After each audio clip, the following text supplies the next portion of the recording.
शिरोळ नगरपालिकेच्या निवडणुकीचं बिगुल वाजताच तालुक्यातील राजकारणाचा आता थरकाप उडालाय। या निवडणुकीत आपले वर्चस्व पक्के करण्यासाठी आमदार डॉक्टर राजेंद्र पाटील यड्रावकर यांनी शिरोळ शहरात अक्षरशः तळ ठोकत नगरपालिकेची सत्ता कोणत्याही परिस्थितीत आपल्या गटाकडेच असा निर्धार करून त्यांनी व्यूहरचना आखण्यास आता सुरुवात केली आहे। नमस्कार, मी सुनंदा नाईक आणि आपण पाहताय तारा न्यूज। शहरातील राजकीय समीकरण वेगाने बदलत असून फोडाफोडीचं राजकारण पुन्हा एकदा शिरोळमध्ये रंगात आले।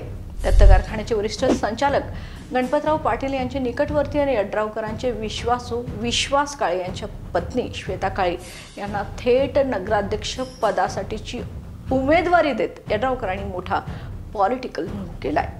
या निर्णयामुळे त्यांच्या गटाची निवडणुकीतील ताकद अधिक संघटित झाली आहे। सर्वात महत्त्वाचं म्हणजे अनेक वर्षांचा राजकीय संघर्ष मागे टाकत यड्रावकर यांनी माजी आमदार उल्हास पाटील यांच्याशी हातमिळवणी केली आहे। या एकतेची घोषणा होताच तालुक्याच्या राजकारणात मोठा भूकंप झाल्याची प्रतिक्रिया उमटत आहे। मात्र यामुळे उल्हास पाटील यांच्या कार्यकर्त्यांमध्ये मात्र प्रचंड गोंधळ आणि नाराजी पसरली आहे। विकास कामे स्वतः केली असा दावा करणाऱ्या यड्रावकरांना अचानक उल्हास पाटलांची गरज का लागली असा सवालही आता राजकीय वर्तुळातून पुढे येत आहे।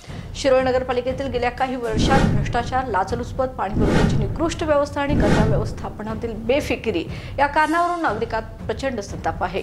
अनेक कर्मचाऱ्यांवर कारवाई झाली आहे, आंदोलनं झाली, पण त्यावेळेस आमदार यड्रावकर यांनी पुढाकार का घेतला नाही हा प्रश्न देखील आता सुज्ञ नागरिक खुलेपणाने विचारत आहेत। यड्रावकर यांच्या माध्यमातून शहरात कोट्यवधी रुपयांचा निधी उपलब्ध झाला, परंतु त्या निधीचा योग्य वापर झाला का की निधी वाया गेला याची स्वतंत्र चौकशी करण्याची मागणी देखील नागरिकांतून पुढे येत आहे। या सर्व राजकीय घडामोडीनंतर आता मतदार वर्गाची एकच अपेक्षा आहे, निवडून कोणीही या, पण भ्रष्टाचार, पाणी पुरवठा आणि कचरा व्यवस्थापनावर स्पष्ट काय भूमिका घेणार ते पहिला सांगा। शिरोळ नगरपालिकेची निवडणूक यंदा चुरशीची ठरेल हे निश्चित। यड्रावकर, उल्हास पाटील यांची अनपेक्षित हातमिळवणी, नव्या उमेदवारांची एंट्री आणि गटबाजीचं समीकरण यामुळे शिरोळचं राजकारण सध्या सर्वाधिक चर्चेत आहे। तालुक्याचं लक्ष आता येणाऱ्या प्रचार सभेकडे लागले आहे, कारण तिथेच उमेदवारांची खरी परीक्षा होणार आहे। आजचा एपिसोड तुम्हाला कसा वाटला नक्की कळवा। याबद्दल तुमचं मतही नक्की कळवा। या आणि अशा ताज्या अपडेटसाठी पाहत राहा तारा न्यूज। तोपर्यंत धन्यवाद।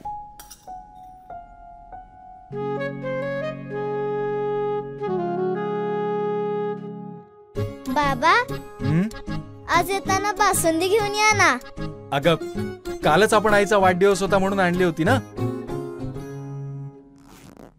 ऐकलं, गोकुळची बासुंदी पुन्हा खावीशी वाटतेय। खरं सांगू, मलाही खावीशी वाटतेय। पुन्हा पुन्हा खावीशी वाटणारी गोकुळ बासुंदी।